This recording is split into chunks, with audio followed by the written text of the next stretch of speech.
आदाब नमस्कार, मैं शाहिद उमेर। स्वागत है आप सभी का सियासत टीवी के साउथ इंडिया एक्सप्रेस में। आइए देखते हैं मुख्य समाचार। टीआरएस प्रेसिडेंट के कविता ने आज आरोप लगाया कि सरकारी माइनिंग कंपनी सिंगरेनी कोलरीज के अधिकारी यह सोचकर कर्मचारियों को परेशान कर रहे हैं कि अन्नालू अब आसपास नहीं है, जबकि असल में वे अब उनकी पार्टी में शामिल हो चुके हैं। मंचिनेर जिले के श्रीरामपुर में सिंगरेनी की एक खदान का दौरा करने वाली कविता ने पूछा कि जब अधिकारियों और ठेकेदारों की जरूरतें पूरी करने के लिए पैसे हैं तो मजदूरों की भलाई के लिए फंड क्यों उपलब्ध नहीं है। टीआरएस की एक विज्ञप्ति के अनुसार उन्होंने कहा कि पहले जब अन्नालू आसपास होते थे तो अधिकारी मजदूरों के साथ ठीक ठाक व्यवहार करते थे। अब यह सोचकर कि वे चले गए हैं, वे मानवाधिकारों का उल्लंघन कर रहे हैं। वे सभी अन्नालू अब हमारी पार्टी में हैं। उन्होंने कहा कि तेलंगाना रक्षा सेना मजदूरों के मानवाधिकारों का उल्लंघन बर्दाश्त नहीं करेगी। उन्होंने कहा कि टीआरएस उन अधिकारियों के खिलाफ केस दर्ज करेगी जो मजदूरों को परेशान करते हैं। उन्होंने आरोप लगाया कि सिंगरेनी मैनेजमेंट फंड देने से इंकार कर रहा है, चाहे मजदूरों को कितनी भी छोटी मोटी परेशानी का सामना क्यों न करना पड़े। उन्होंने दावा किया कि मैनेजमेंट के पास कॉन्ट्रैक्ट्स को भुगतान करने के लिए काफ़ी पैसे हैं।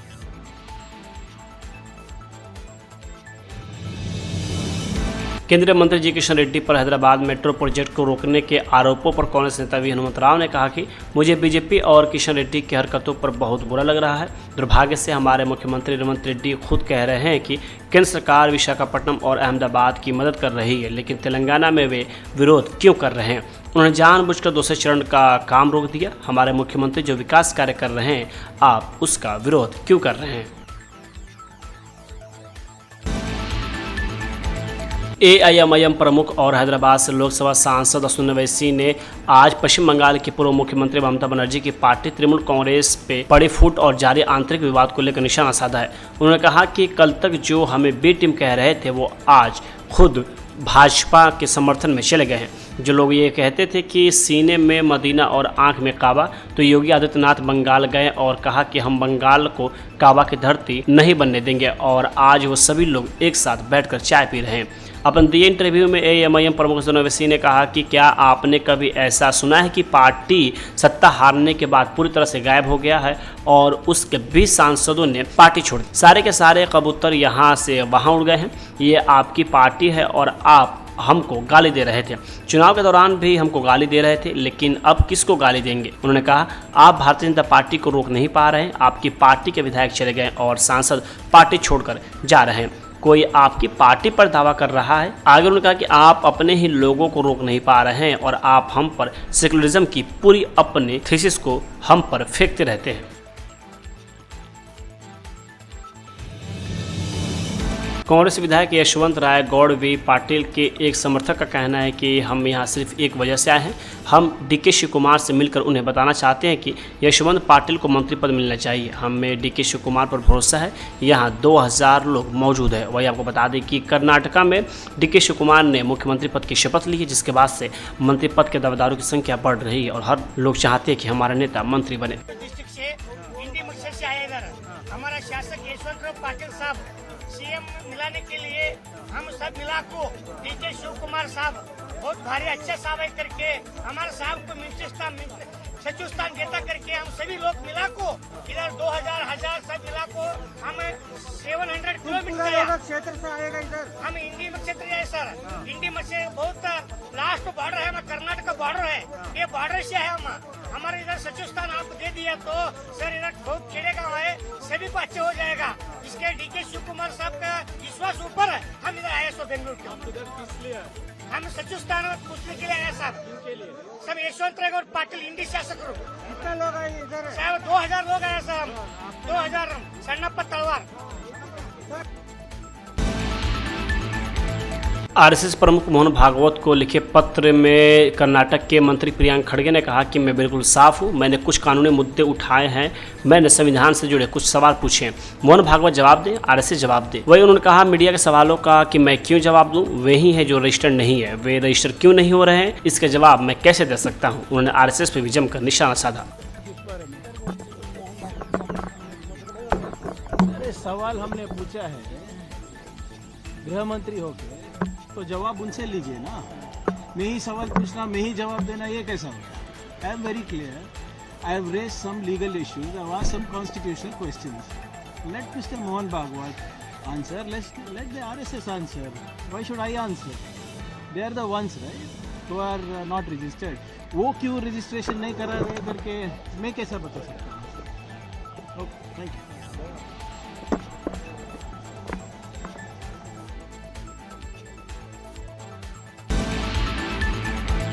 कांग्रेस नेता प्रियंका गांधी वाड्रा ने बार बार परीक्षा के पेपर लीक होने से प्रभावित छात्रों के प्रति एकजुटता जताई और सार्वजनिक पदों पर बैठे लोगों से अपील की कि वे छात्रों और उनके परिवारों की मुश्किलों को समझें. आज इस मुद्दे पर बात करते हुए उन्होंने कहा कि हम सभी जिनकी सार्वजनिक जिम्मेदारी है, हमें छात्रों के साथ खड़ा होना चाहिए और यह समझना चाहिए कि वे किस तरह की मुश्किलों और तकलीफों से गुजरे हैं. हर पेपर लीक हो जाता है, उनके माता पिता उनके लिए कर्ज ले रहे हैं. गांधी ने इस बात पर भी जोर दिया कि यह समस्या अलग थलग नहीं है, बल्कि एक गहरी व्यवस्थागत समस्या का संकेत है जिस पर तुरंत ध्यान देने की जरूरत है. उन्होंने कहा कि एक गहरी व्यवस्थागत समस्या है और हमें इसे मिलकर हल करना चाहिए. पेपर लीक कोई एक बार की समस्या नहीं है, यह बनी हुई है. हमें बदलाव लाने की जरूरत है. कांग्रेस नेता ने परीक्षा प्रणाली में व्यापक सुधारों की जरूरत पर जोर दिया ताकि छात्रों का भरोसा बहाल हो सके और यह सुनिश्चित किया जा सके कि लगातार हो रही अनियमितताओं की वजह से उनकी मेहनत बेकार न हो.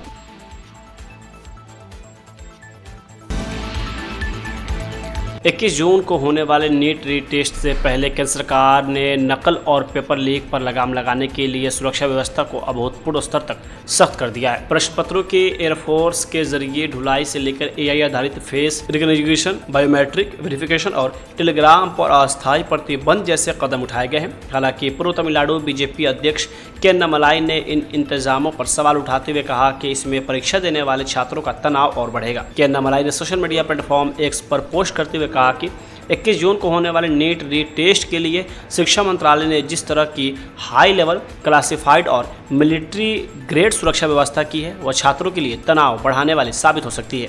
उन्होंने तंज कसते हुए कहा कि यह किसी सैन्य सॉफ्टवेयर की खरीद नहीं बल्कि नीट रीटेस्ट की व्यवस्था है. रीटेस्ट के लिए प्रश्न पत्रों को देश भर में भारतीय वायुसेना के जरिए पहुंचाया जाएगा. वही CRPF और CISF के जवान स्थानीय पुलिस से साथ मिलकर परीक्षा केंद्र तक प्रश्न पत्रों की सुरक्षा करेंगे. परीक्षा केंद्र में प्रवेश से पहले छात्रों की बायोमेट्रिक और AI आधारित फेस रिकग्निशन जांच भी की जाएगी. पूरी प्रक्रिया की निगरानी कई स्तरों पर होगी और प्रधानमंत्री कार्यालय से भी इसकी मॉनिटरिंग की जाएगी.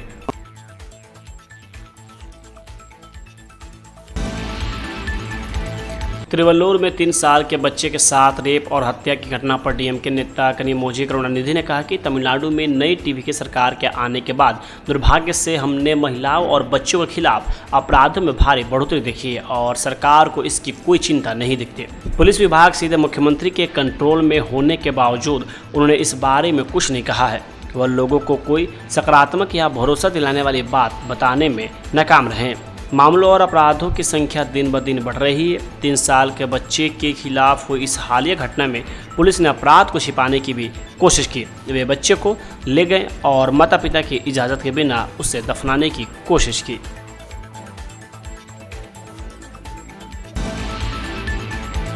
राहुल गांधी पर DMK के हमले पर कांग्रेस नेता संदीप दीक्षित ने कहा कि DMK को यह भी याद रखना चाहिए कि अटल बिहारी वाजपेयी के समय में वे बीजेपी के साथ थे. ऐसा नहीं है कि वे हमेशा धर्मनिरपेक्षता ताकतों के साथ ही रहे हों. तमिलनाडु में अभी भी सिर्फ एक तरह का गठबंधन नहीं रहा है. अगर किसी राज्य में कोई दूसरी पार्टी उभरती है और वह धर्मनिरपेक्ष है तो उन्हें उससे बड़े आंदोलन में शामिल करना चाहिए.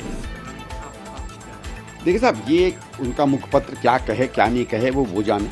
ठीक है, कौन ऑपोजिशन को कमजोर करता कौन नहीं करता इसमें मैं नहीं जाऊंगा. जैसे राहुल जी ने मीटिंग में भी कहा था कि आपको कांग्रेस पे सवाल खड़े करने हो कर लीजिए, हमें उससे कोई चिंता नहीं है.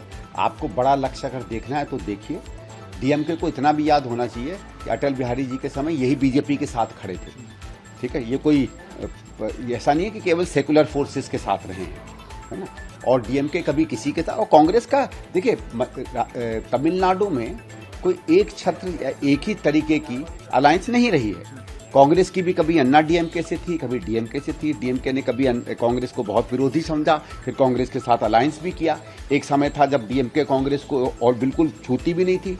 हम लोगों ने तब अन्ना DMK के साथ अलायंस किया था. कांग्रेस का जो उदय, DMK का उदय हुआ है कांग्रेस के खिलाफ, बल्कि जितना तीखापन और जितनी एक तरीके से आप समझिए जमीन स्तर से कभी कभी नीची बातें DMK ने की है कांग्रेस के बारे में. ठीक है, एक जमाने में अपना वैचारिक वर्चस्व कायम करने के लिए उसने कांग्रेस के खिलाफ बहुत सी बातें कही. पर क्या हम उन चीज़ों को याद करते रहें? ये तो बचपनी हरकत है ना, ठीक है। और अगर कोई दूसरी पार्टी किसी राज्य में उदय हो जाती है और सेकुलर पार्टी है, तो आपको एक बड़े आंदोलन में तो उसे जोड़ना चाहिए। और ठीक है, हम भी इधर जाते हैं उधर जाते हैं, आप भी गए, लेकिन हमने कोई कभी हम बीजेपी के साथ तो नहीं गए ना। चाहे अब आप बाकी तमाम पार्टियां ले लीजिए, देखिए मैं क्रिटिसाइज नहीं करना चाहता हूँ, सारी पार्टियों ने कभी कभी, ये लोग सब माफ करिए कि मैं शब्द इस्तेमाल कर रहा हूँ, संघ और बीजेपी के साथ हम बिस्तर रहे हैं। चाहे 77 का जनता पार्टी का एक्सपीरियंस हो, चाहे 89 का वीपी सिंह के साथ जो छद में लड़ाई हुई थी बीजेपी की, कभी मिलके लड़ते थे कभी अलग लड़ते थे, फिर सरकारें साथ साथ बनाई। तो कांग्रेस में मत करिए कि हम किसके साथ रहते हैं किसके साथ नहीं रहते हैं, अपना चरित्र भी देखिए। आज वो समय नहीं है कि हम क्या देखते हैं क्या नहीं देखते हैं। और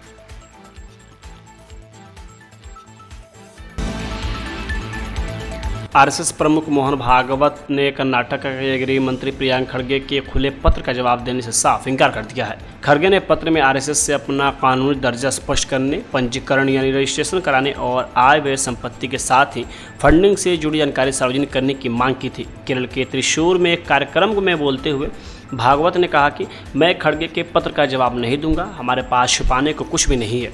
बहुत सी चीज़ें ऐसी हैं जो रजिस्टर नहीं है और हम कोई गुप्त काम नहीं कर रहे हैं, हम खुलेआम काम कर रहे हैं। हम लोगों को बुलाते हैं और उन्हें संघ के बारे में बताते हैं। उन्होंने खड़गे की इस मांग को राजनीति और नौटंकी करार देते हुए कहा कि संघ को ऐसे हमलों की आदत है। उन्होंने कहा कि यह राजनीति है और ऐसे हथकंडे अपनाए जा रहे हैं, हमें इसकी आदत है। उन्होंने कहा कि संघ की स्थापना के 10 से 15 साल बाद ही हमें इस सब का सामना करना पड़ा था। अगर ऐसा न हो तो हमें लगता है कुछ न कमी है।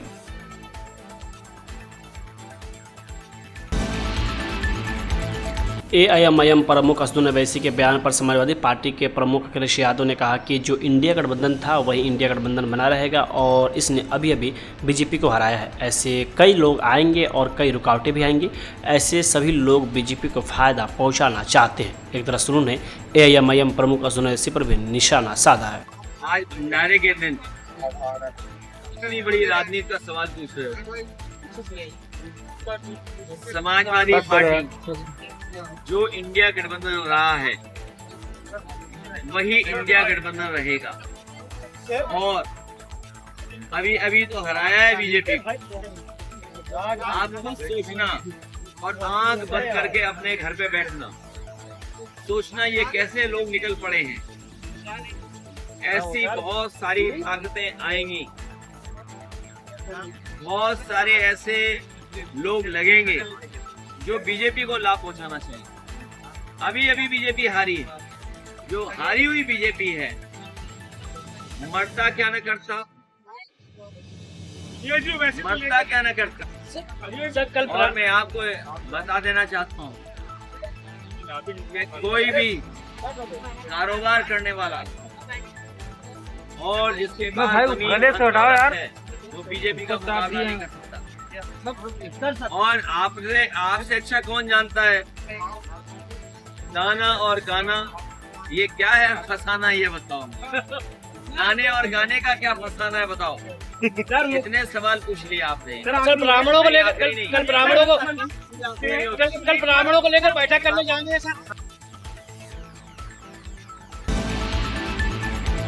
ऑपरेशन टाइगर पर शिवसेना यूबीटी के सांसद संजय राउत ने कहा कि इसका मतलब है कि वे हमें शेर समझते हैं और शेर का ऑपरेशन आसान नहीं होता। उनके पास करने के लिए कोई और काम नहीं है। हमारी पार्टी एकजुट है कि उसका मतलब है कि वो लोग हमको टाइगर समझते हैं ना कि हम टाइगर हैं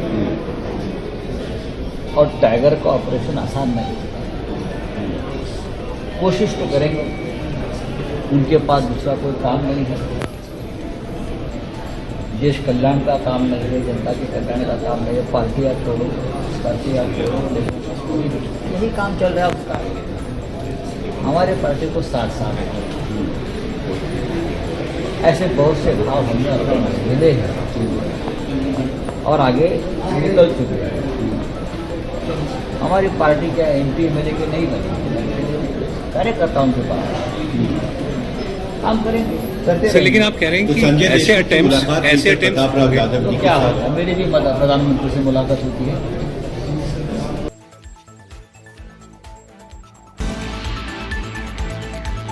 साउथ इंडिया एक्सप्रेस यही होता है समाप्त। मुझे दे अब इजाज़त। बाकी खबरों के लिए बने रहें सियासत टीवी के साथ।